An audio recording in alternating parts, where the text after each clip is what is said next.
waxaan dareemi jiray anigu waxyaabaha dee ogdada marmar waxa ku intaan dibadda u baxan iska weey jiray hadana waan soo kali jiray waxa loo yeesay markii ku yaago kelmadda wadaalada loo yeesay dad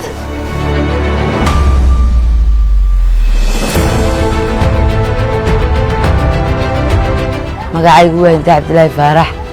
waxaan ku dhashay magaalada Hargeysa gaar ahaan xaafadda Daami anigoo ah gabadh Gabooyaa waxaan ku kulannay wiilkii markaan adugu xoogaa sheekaysanay ayaan wiilkii iskuulsanay wiilkii inaan yar baan u dhalay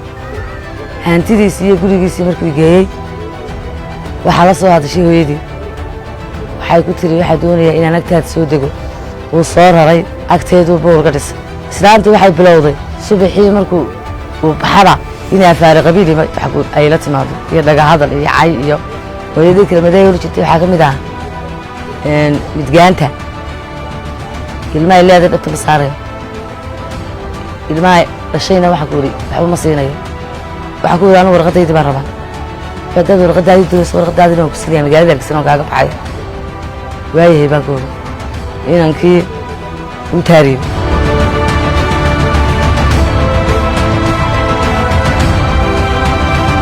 inamadii soo noqday doonta kala saarnaa ee Hargeysa ku soo noqday ayaa igu yiri Hinday Maxamed oo dhintay wala boorkana waa lagu soo qoray inankaagu waa agoon sidaa kuugu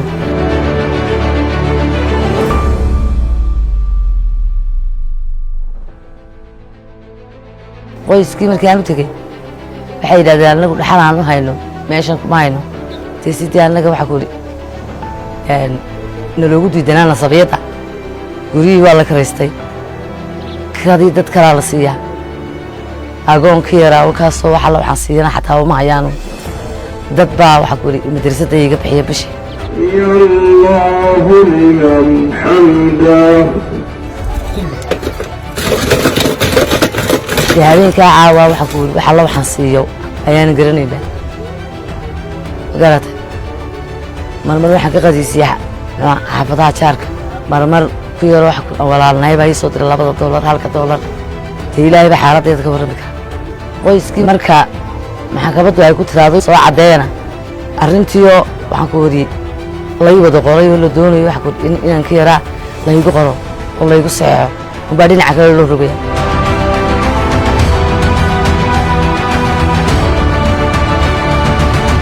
haddana waxaa soo dhaw waxa la igu sameeynaya waa qabyaaladu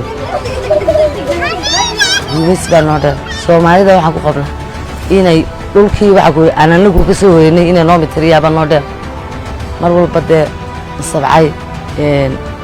midgaanta maxayga waxay shubayaan madiyaabaysa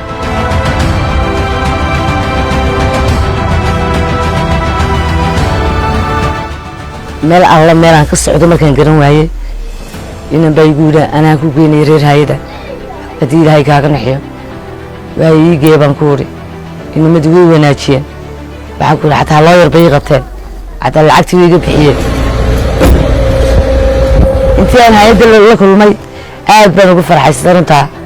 imikana waad helaysaa mooye waad waayaysaa isma bariiba ilaahay waxa ku la garab qabtay